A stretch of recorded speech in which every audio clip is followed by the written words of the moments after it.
उत्तिष्ठ भैरवस्वामिन् काशिकापुरपालक श्रीविश्वनाथ भक्तानां सम्पूरय मनोरथम्। स्नानाय गाङ्गसलिलेध समर्चनाय विश्वेश्वरस्य बहुभक्तजनावुपेताः श्रीकालभैरवलसन्ति भवन्निदेशम्। उत्तिष्ठ दर्शय दशां तव सुप्रभातम्।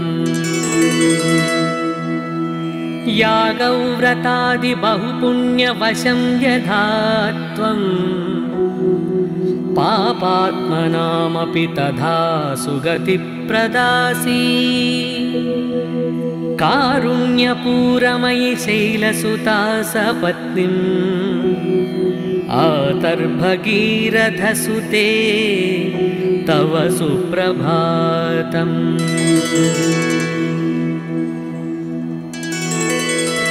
दुग्धप्रवाह कमनीय तरंगभंगी पुण्यप्रवाह परिपाधित भक्तसंगे। नित्यं तपस्वी जनसेवित पादपद्मे गंगे शरण्य शिवदे तव सुप्रभातम्। वाराणसी स्थित गजानन दुण्ठिराज सम्प्रार्थितेष्ट फलदान समर्थमूर्ते। उत्तिष्ठ विघ्नविरहाय भजामहे त्वां श्रीपार्वती तनय भोस्तव सुप्रभातम्।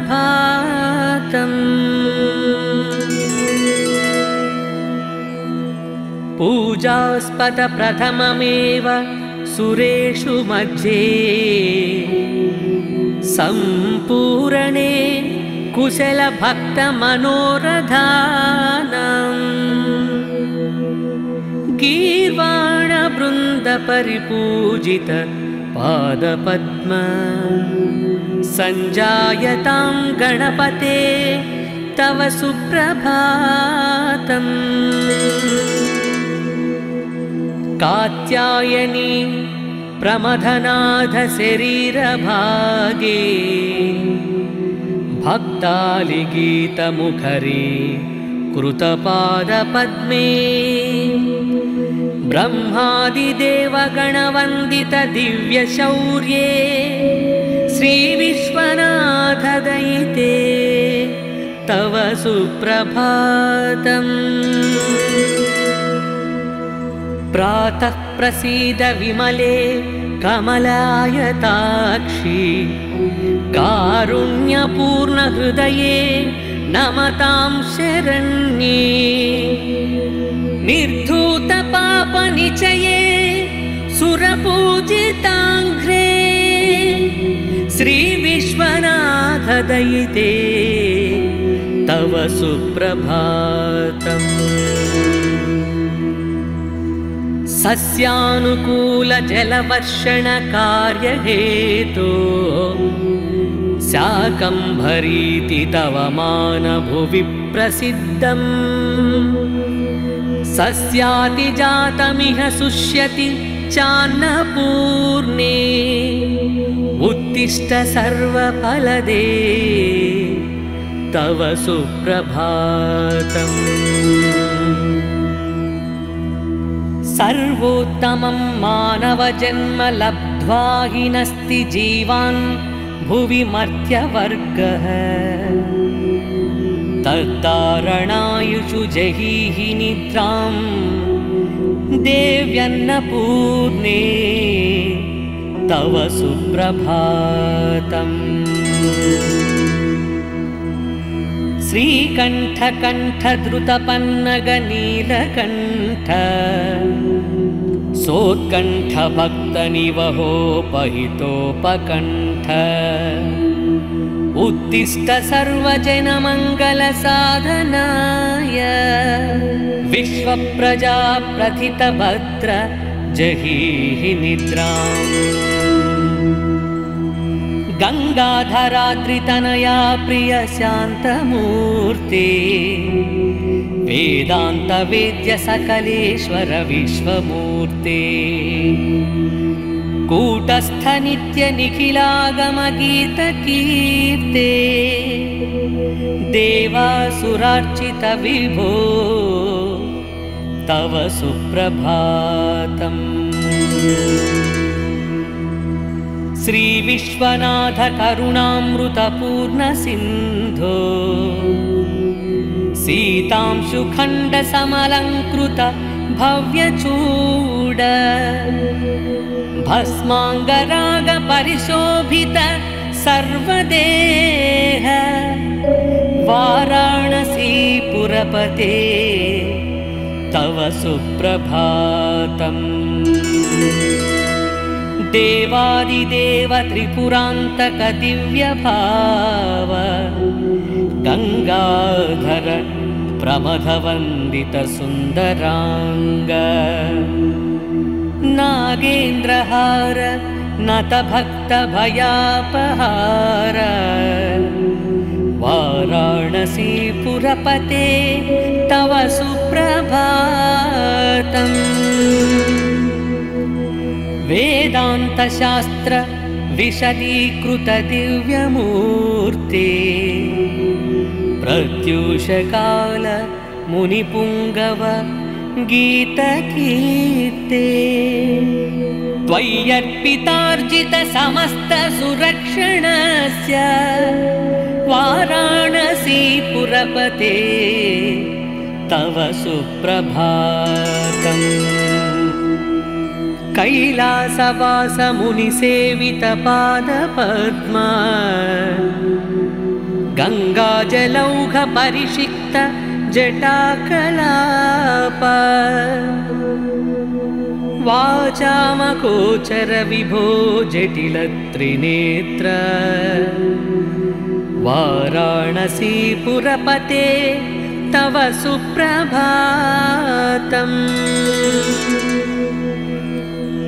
श्री पार्वती हृदय वल्लभ पंचवक्त्र श्रीनीलकंठ नृकपालकलापमाला श्री विश्वनाथ मृदु पंकज मंजुपाद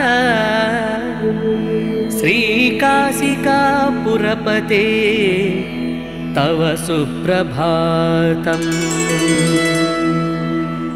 काशी त्रितापहरणी शिवसत्मभूता शर्मेश्वरी त्रिजगतां सुपुरीषु हृद्या विद्याकलासु नवकौशलदानशीला श्रीकाशिका पुरपते तव सुप्रभातम्। श्री विश्वनाथ तव पादयुगं स्मरामि गंगा मघापहरणीं शिरसा नमामि वाचन्तवैव यशसा नघभूषयामि वाराणसी पुरपते तव सुप्रभातम्। नारीनतेश्वरयुतं निजचारुरूपं स्त्रीगौरवं जगति वर्धयितुं तनोषि गंगां हि धारयसि मूर्ध्नि तथैव देव वाराणसी पुरपते तव सुप्रभातम्। त्वमेव माता च पिता त्वमेव त्वमेव बन्धुश्च सखा त्वमेव त्वमेव विद्याद्रविणं त्वमेव सर्वं मम देवदेव। ॐ मङ्गलं भगवान् शम्भो मङ्गलं वृषभध्वज मङ्गलं पार्वतीनाथ मङ्गलं भक्तवत्सल।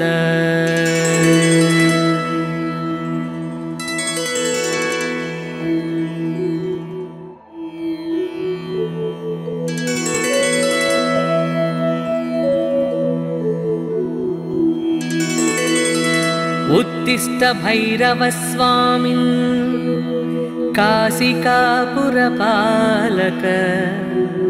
श्रीविश्वनाथ भक्तानां सम्पूरय मनोरथम्। स्नानाय गाङ्गसलिलेधसमर्चनाय विश्वेश्वरस्य बहुभक्तजनावुपेताः श्रीकालभैरवलसन्ति भवन्निदेशम्। उत्तिष्ठ दर्शय दशां तव सुप्रभातम्। यागव्रतादिबहुपुण्यवशं यथा त्वम् पापात्मनामपि तथा सुगतिप्रदासी। कारुण्यपूरमयि शैलसुता सपत्नीम् आतर्भगीरथसुते तव सुप्रभातम्।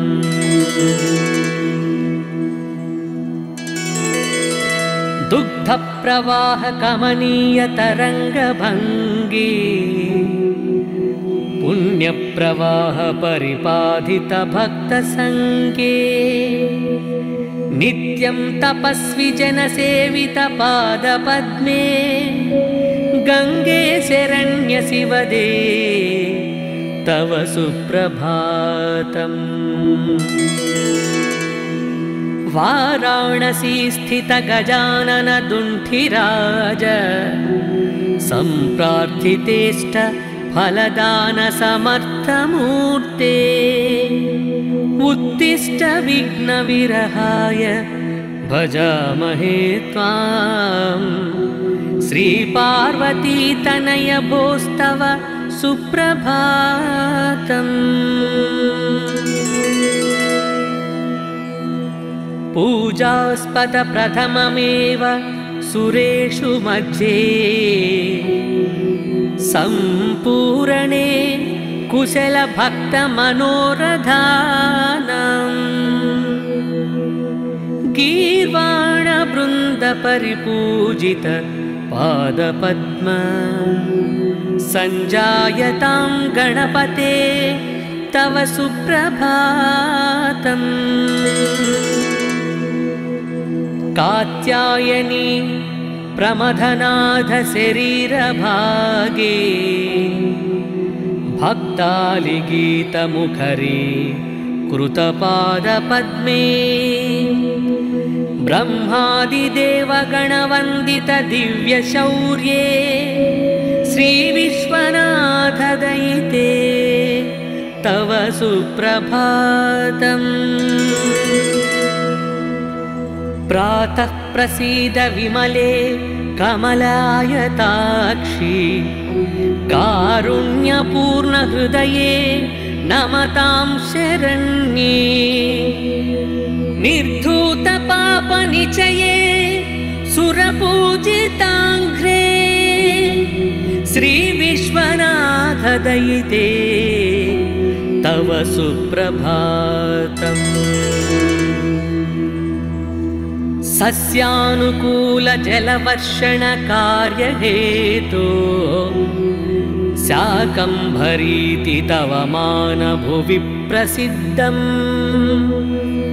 सस्यातिजातमिह शुष्यति चान्नपूर्णे उत्तिष्ठ सर्वफलदे तव सुप्रभातम्। सर्वोत्तमं मानवजन्म लब्ध्वा हि नस्ति जीवान् भुवि मर्त्यवर्गः। तद्धारणायुषु जहीहि निद्रां देव्यन्नपूर्णे तव सुप्रभातम्। श्रीकण्ठकण्ठद्रुतपन्नगनीलकण्ठ सोत्कण्ठभक्तनिवहोपहितोपकण्ठ उत्तिष्ठ सर्वजनमङ्गलसाधनाय विश्वप्रजाप्रथितभद्र जहीहि निद्राम्। गङ्गाधराद्रितनया प्रिय शान्तमूर्ते वेदान्तवेद्य सकलेश्वर विश्वमूर्ते कूटस्थ नित्य निखिलागमगीतकीर्ते देवासुरार्चित विभो तव सुप्रभातम्। श्री विश्वनाथ करुणामृतपूर्ण सिन्धो सीतांशुखण्ड समलङ्कृत भव्यचूड भस्माङ्गराग परिशोभित सर्वदेह वाराणसीपुरपते तव सुप्रभातम्। देवादिदेव त्रिपुरान्तक दिव्यभाव गंगाधर प्रमथवन्दित सुन्दरांग नागेन्द्रहार नतभक्त भयापहार वाराणसीपुरपते तव सुप्रभातम्। वेदांत शास्त्र विशदीकृत दिव्यमूर्ते प्रत्यूषकाल मुनिपुंगव गीतकीर्ते त्वय्यर्पितार्जित समस्त सुरक्षणस्य वाराणसीपुरपते तव सुप्रभातम्। कैलासवास मुनिसेवित पादपद्मा गंगाजलौघ परिषिक्त जटाकलाप वाचामगोचर विभो जटिल त्रिनेत्र वाराणसीपुरपते तव सुप्रभातम्।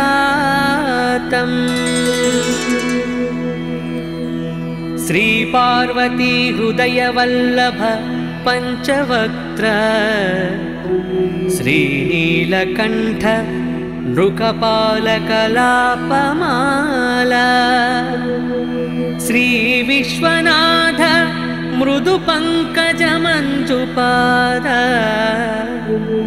श्री काशिकापुरपते तव सुप्रभातम्। काशी त्रितापहरणी शिवसद्मभूता शर्मेश्वरी त्रिजगतां सुपुरीषु हृद्या विद्याकलासु नवकौशलदानशीला श्रीकाशिकापुरपते तव सुप्रभातम्।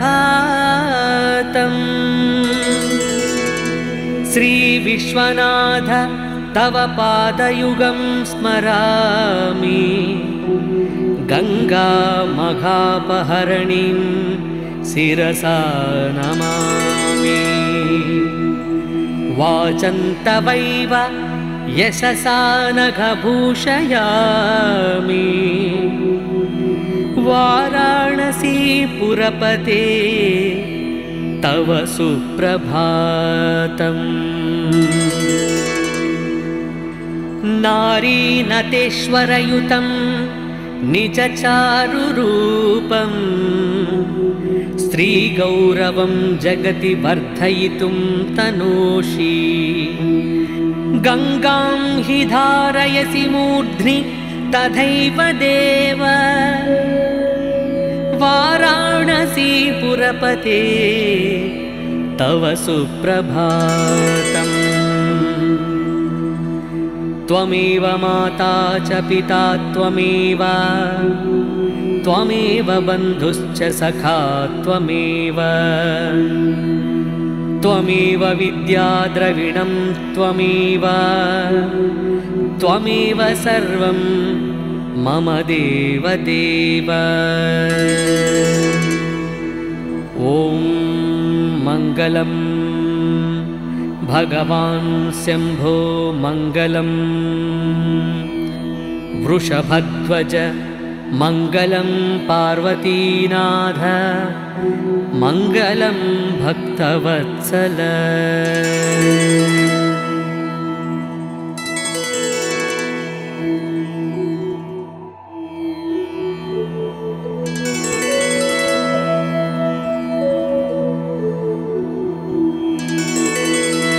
उत्तिष्ठ भैरवस्वामिन् काशिकापुरपालक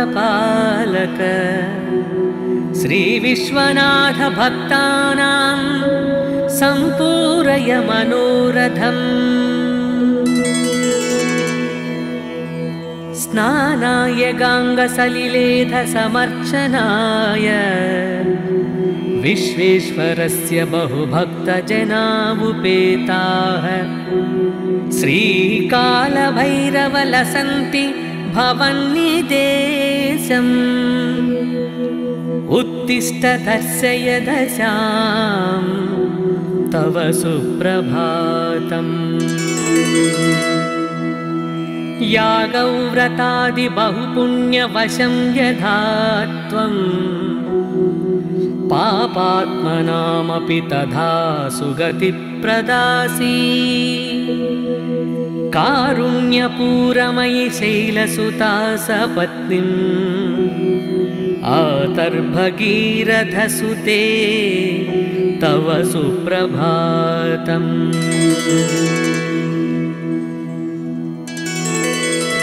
दुग्धप्रवाहकमनीयतरङ्गभङ्गी पुण्यप्रवाह परिपाधित भक्तसङ्गे नित्यं तपस्वी जनसेवित पादपद्मे गंगे शरण्य शिवदे तव सुप्रभातम्। वाराणसी स्थित गजानन दुण्ठिराज सम्प्रार्थितेष्ट फलदान समर्थमूर्ते उत्तिष्ठ विघ्नविरहाय भजामहे त्वां श्रीपार्वती तनय भोस्तव सुप्रभातम्। पूजास्पद प्रथममेव सुरेषु मध्ये सम्पूरणे कुशल भक्त मनोरथानाम्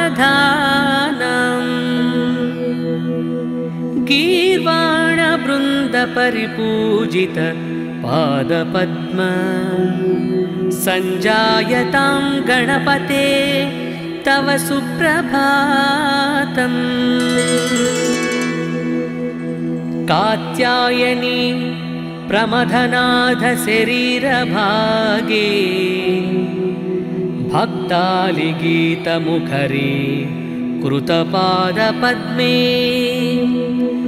ब्रह्मादिदेवगणवन्दित दिव्यशौर्ये श्रीविश्वनाथ दयिते तव सुप्रभातम्। प्रातः प्रसीद विमले कमलायताक्षी कारुण्यपूर्ण हृदये नमतां शरण्ये निर्धूत पापनिचये सुरपूजिताङ्घ्रे श्रीविश्वनाथदयिते तव सुप्रभातम्। सस्यानुकूलजलवर्षणकार्यहेतो शाकम्भरीति तव मानभुवि प्रसिद्धम्। सस्यातिजातमिह शुष्यति चान्नपूर्णे उत्तिष्ठ सर्वफलदे तव सुप्रभातम्। सर्वोत्तमं मानवजन्म लब्ध्वा हि नस्ति जीवान् भुवि मर्त्यवर्गः। तद्धारणायुषु जहीहि निद्रां देव्यन्नपूर्णे तव सुप्रभातम्। श्रीकण्ठकण्ठद्रुतपन्नगनीलकण्ठ सोत्कण्ठभक्तनिवहोपहितोपकण्ठ उत्तिष्ठ सर्वजनमङ्गलसाधनाय विश्वप्रजाप्रथितभद्र जहीहि निद्राम्। गंगाधराद्रितनया प्रिय शान्तमूर्ते वेदान्तवेद्य सकलेश्वर विश्वमूर्ते कूटस्थ नित्य निखिलागमगीतकीर्ते देवासुरार्चित विभो तव सुप्रभातम्। श्री विश्वनाथ करुणामृतपूर्ण सिन्धो सीतांशुखण्ड समलंकृत भव्यचूड भस्मांगराग परिशोभित सर्वदेह वाराणसीपुरपते तव सुप्रभातम्। देवादिदेव त्रिपुरान्तक दिव्यभाव गंगाधर प्रमथवन्दित सुन्दरांग नागेन्द्रहार नतभक्त भयापहार वाराणसीपुरपते तव सुप्रभातम्। वेदान्तशास्त्र विशदीकृत दिव्यमूर्ते प्रत्यूषकाल मुनिपुंगव गीतकीर्ते त्वय्यर्पितार्जित समस्त सुरक्षणस्य वाराणसीपुरपते तव सुप्रभातम्। कैलासवास मुनिसेवित पादपद्मा गंगाजलौघ परिषिक्त जटाकलाप वाचामगोचर विभो जटिल त्रिनेत्र वाराणसीपुरपते तव सुप्रभातम्।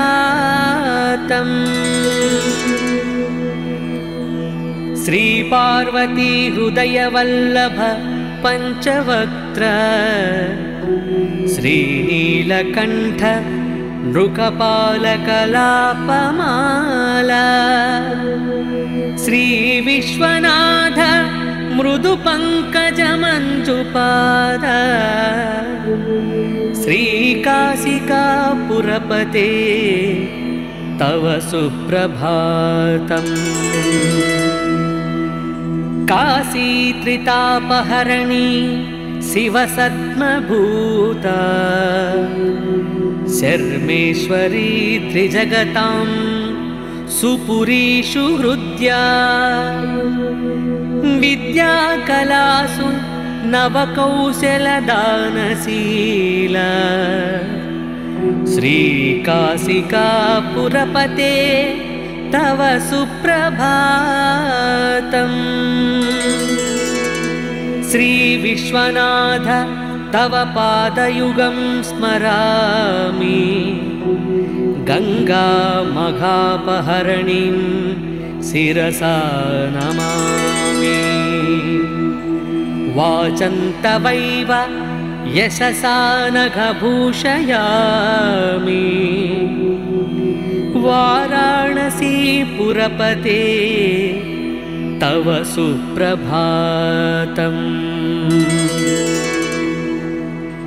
नारीनतेश्वरयुतं निजचारुरूपं, स्त्रीगौरवं जगति वर्धयितुं तनोषि। गङ्गां हि धारयसि मूर्ध्नि तथैव देव, वाराणसीपुरपते तव सुप्रभातम्। त्वमेव माता च पिता त्वमेव, त्वमेव बन्धुश्च सखा त्वमेव, त्वमेव विद्या द्रविणं त्वमेव, त्वमेव सर्वं मम देवदेव। ॐ मङ्गलं भगवान् शम्भो मङ्गलं, वृषभध्वज मङ्गलं पार्वतीनाथ, मङ्गलं भक्तवत्सल।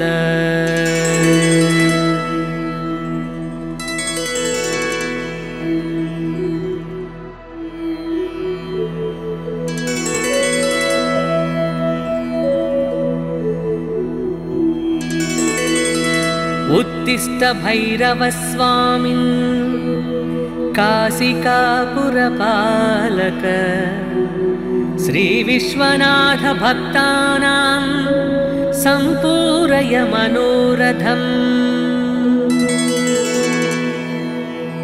स्नानाय गाङ्गसलिलेधसमर्चनाय, विश्वेश्वरस्य बहुभक्तजनावुपेताः।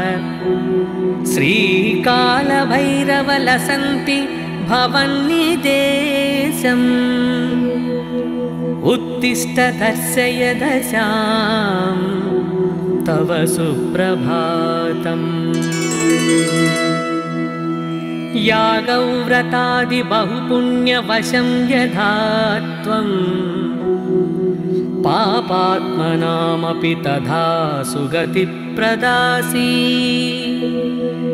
कारुण्यपूरमयि शैलसुता सपत्नीम्, आतर्भगीरथसुते तव सुप्रभातम्।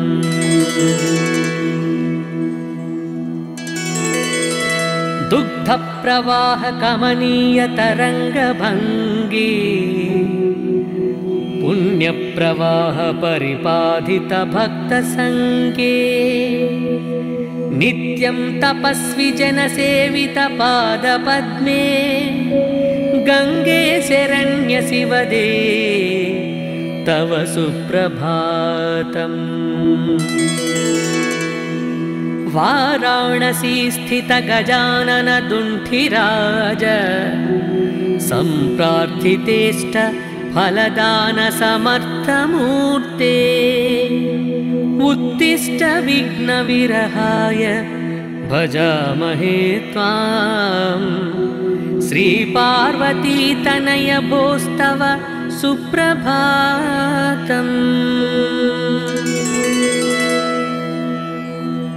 पूजास्पद प्रथममेव सुरेषु मध्ये, सम्पूरणे कुशल भक्त मनोरथानां। गीर्वाण वृन्द परिपूजित पादपद्म, संजायतां गणपते तव सुप्रभातम्। कात्यायनी प्रमथनाथ शरीरभागे, भक्तालिगीतमुखरे कृतपादपद्मे ब्रह्मादिदेवगणवन्दित दिव्यशौर्ये श्रीविश्वनाथदयिते तव सुप्रभातम्। प्रातः प्रसीद विमले कमलायताक्षी कारुण्यपूर्णहृदये नमतां शरण्ये। निर्धूतपापनिचये सुरपूजिताङ्घ्रे श्रीविश्वनाथदयिते तव सुप्रभातम्। सस्यानुकूलजलवर्षणकार्यहेतो शाकम्भरीति तव मानभुवि प्रसिद्धम्। सस्यातिजातमिह शुष्यति चान्नपूर्णे उत्तिष्ठ सर्वफलदे तव सुप्रभातम्। सर्वोत्तमं मानवजन्म लब्ध्वा हि नस्ति जीवान् भुवि मर्त्यवर्गः। तद्धारणायुषु जहीहि निद्रां देव्यन्नपूर्णे तव सुप्रभातम्। श्रीकण्ठकण्ठद्रुतपन्नगनीलकण्ठ सोत्कण्ठभक्तनिवहोपहितोपकण्ठ उत्तिष्ठ सर्वजनमङ्गलसाधनाय विश्वप्रजाप्रथितभद्र जहीहि निद्राम्। गंगाधराद्रितनया प्रिय शान्तमूर्ते वेदान्तवेद्य सकलेश्वर विश्वमूर्ते कूटस्थ नित्य निखिलागमगीतकीर्ते देवासुरार्चित विभो तव सुप्रभातम्। श्रीविश्वनाथ करुणामृतपूर्ण सिन्धो सीतांशुखण्ड समलङ्कृत भव्यचूड भस्माङ्गराग परिशोभित सर्वदेह वाराणसीपुरपते तव सुप्रभातम्। देवादिदेव त्रिपुरान्तक दिव्यभाव गंगाधर प्रमथवन्दित सुन्दरांग नागेन्द्रहार नतभक्तभयापहार वाराणसीपुरपते तव सुप्रभातम्। वेदान्तशास्त्र विशदीकृत दिव्यमूर्ते प्रत्यूषकाल मुनिपुङ्गव गीतकीर्ते त्वय्यर्पितार्जित समस्त सुरक्षणस्य वाराणसीपुरपते तव सुप्रभातम्।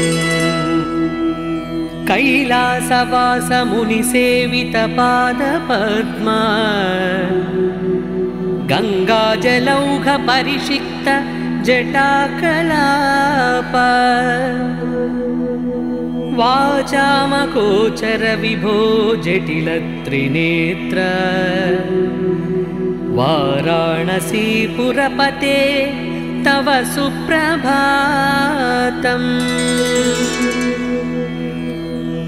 श्रीपार्वती हृदयवल्लभ पंचवक्त्र श्रीनीलकण्ठ नृकपालकलापमाला श्रीविश्वनाथ मृदु पङ्कजमञ्जुपाद श्रीकाशिकापुरपते तव सुप्रभातम्। काशीत्रितापहरणी शिवसद्मभूता शर्मेश्वरी त्रिजगतां सुपुरीषु हृद्या